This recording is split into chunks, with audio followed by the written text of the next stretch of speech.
नमस्कार, जोहार। आप देख रहे हैं झारखंड स्वतंत्र खबर।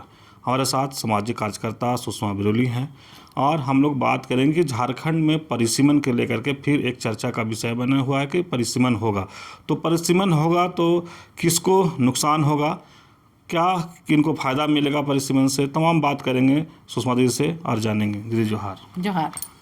परिसीमन के लेकर के फिर एक बार लोग चर्चे कर रहे हैं कि परिसीमन आएगा तो नुकसान होगा, तो क्या फ़ायदा होगा, तो क्या कहेंगे? देखिए, देश का सबसे बड़ा मुद्दा आज के डेट में परिसीमन हुआ पड़ा है, जो साउथ से भी जैसा आवाज़ उठ रही है कि देखिए, सबसे बड़ा नुकसान जो है परिसीमन में अनुसूचित जनजातियों को होगा, आदिवासियों को होगा।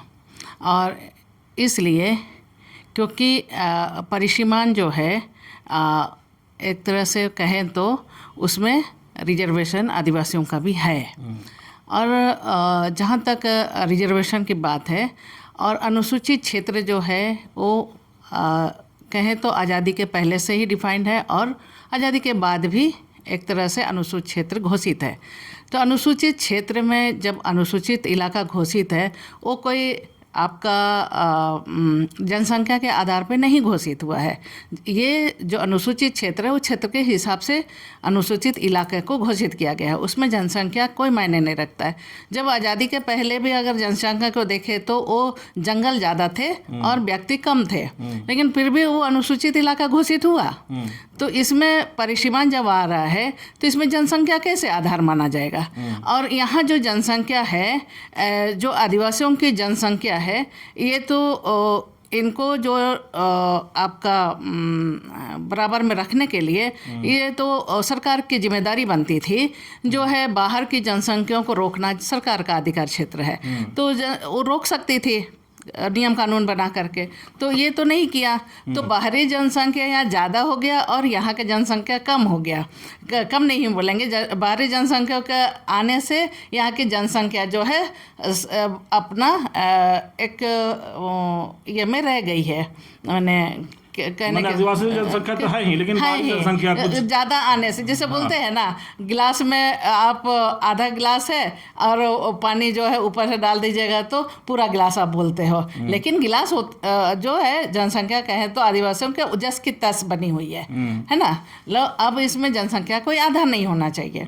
और रही बात अभी परिसीमन की, अगर हम देखें तो आप देखिएगा आदिवासी इलाकों में आपको जनरल सीट भी बना दिया गया है और उसके बाद फिर आप कुछ एससी सीट भी उसमें से निकाला गया है। तो फिर आप कैसे बोलोगे कि अनुसूचित इलाका जो है एक रिजर्व सीट है? ऐसा तो नहीं बोल सकते हैं। तो इस तरह से जो है मैंने कोई भी न्याय संगत बात नहीं लगता है यहाँ पर। और उसके बाद जो है अब आप देखिएगा कि परिसीमन में अभी अगर हम देखें, राकेश बनाम झारखंड गवर्नमेंट जो है, जो आप सुप्रीम कोर्ट में जो केस गया, उसमें भी वो वहाँ जो कहा गया है कि एकल पद में आरक्षण बोला गया है।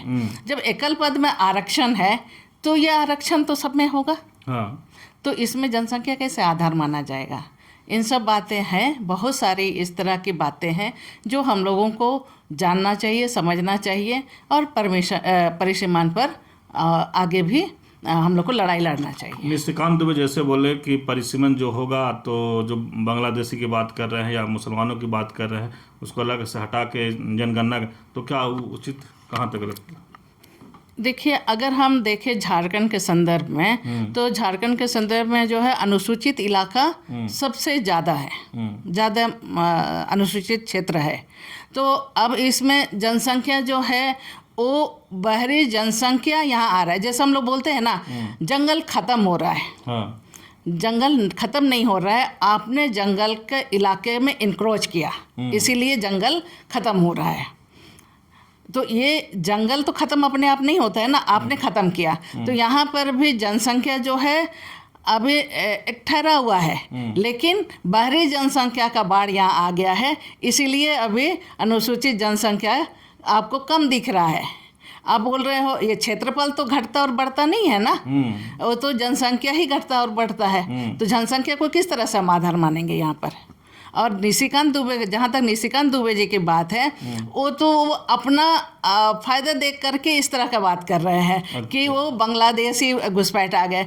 तो बांग्लादेशी सिर्फ यहाँ घुसपैठ नहीं है ना, यहाँ बाहर से भी घुसपैठ और अदर राज्य से भी यहाँ घुसपैठ है। आप देखिए यहाँ पर जो है जो भी निर्धारण होता है आपका इसका आपका क्या बोलते हैं अनुसूचित जनजाति का जो रिजर्वेशन होता है, रिजर्वेशन तो आपको एक तरह से एक क्षेत्र विशेष के लोगों को ही आप रिजर्वेशन दे सकते हैं ना। तो अब इसको इस तरह भी देख सकते हैं।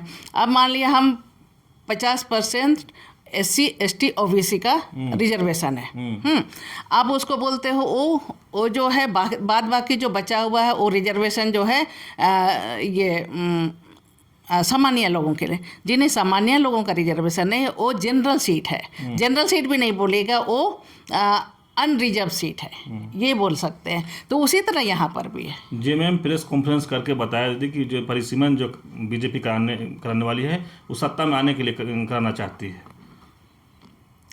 जी हाँ, ये सच बात है, क्योंकि जनसंख्या का अगर हम बात करेंगे तो क्षेत्रफल के हिसाब से अगर हम बात करते हैं तो अभी जेएमएम का जो सीट है, तो अभी जिस तरह से आदिवासी इलाकों में उनका जो रिजर्व सीट से आपका उनका जो सीट आया है तो वो ज़्यादा है। और अगर मान लिया हम परिसीमन जनसंख्या के आधार पर मानेंगे तो जनरल सीट तो बढ़ेगा और जो है आपका अनुसूचित इलाका है वो सीट घटेगा। इसीलिए वो जो है वो सीट सत्ता में तो वही हमेशा बैठते रहेगी, हमेशा बीजेपी ही बैठते रहेगी, क्योंकि उनका जो वोटर कोर वोटर है वो जनरल है और जेएमएम का जो कोर वोटर है वो आदिवासी है। इसीलिए तो क्या लगता है कि जिस तरह से इन लोग बात कर रहे हैं, चाहे जेएमएम चाहे, लेकिन आदिवासी विधायक जो हैं परिसीमन पर कहीं बात नहीं कर रहे हैं, इस पर क्या अगर राजनीति की बात करें दीदी तो उनका भी सीट घटेगा, लेकिन वो बात नहीं कर पा रहे हैं जो आदिवासी विधायक खास करके भी। देखिए वो समय आने पे सभी बात करना शुरू करेंगे और उसके बाद अभी जो है थोड़ा थोड़ा तो बातचीत निकल ही रहा है, ऐसा नहीं है कि नहीं। अभी जैसे जेएमएम का स्टेटमेंट अभी हाल फिलहाल आया है तो इसलिए वो धीरे धीरे ही सब चीज़ का रफ्तार पकड़ता है। इसलिए ये कहना उचित नहीं है कि वो लोग नहीं हल्ला करेंगे, वो लोग भी अपने समय आने पर बात रखेंगे। जोहार।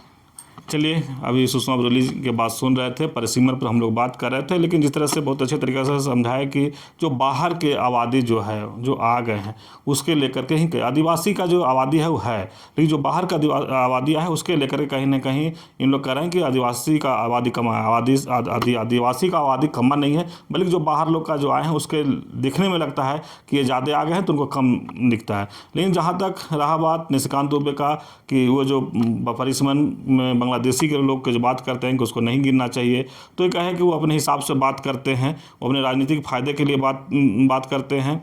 वहीं पर जहां जेएमएम प्रेस कॉन्फ्रेंस करके कही थी कि बीजेपी परिसीमन इसलिए कराना चाहती है कि सत्ता में झारखंड माना चाहती है, तो दीदी का कहना है कि सही वो चाहता है कि परिसीमन में सीट बढ़े, जनरल सीट बढ़े, जो कोर वोटर है उनका जनरल आदमी है वो बढ़े। लेकिन जिस तरह से आदिवासी जो विधायक हैं अगर परिसीमन पर बात नहीं रख रहे हैं, उस पर दीदी का कहना है कि अभी नहीं रख रहे हैं, भविष्य में वो भी रखेंगे, वो भी हल्ला करेंगे, परिसीमन के लिए आंदोलन करेंगे, तमाम बात करेंगे। लेकिन परिसीमन से अगर को देखा जाए, दीदी स्पष्ट कर रहे हैं कि आदिवासियों का नुकसान है, अगर परिसीमन होता है तो आदिवासियों का नुकसान होगा, इसलिए आदिवासी जो लोग हैं आंदोलन करेंगे। तो इसी तरह के खबर को देखने के लिए आप झारखंड स्वतंत्र खबर से जुड़े रहिए। जोहार, नमस्कार।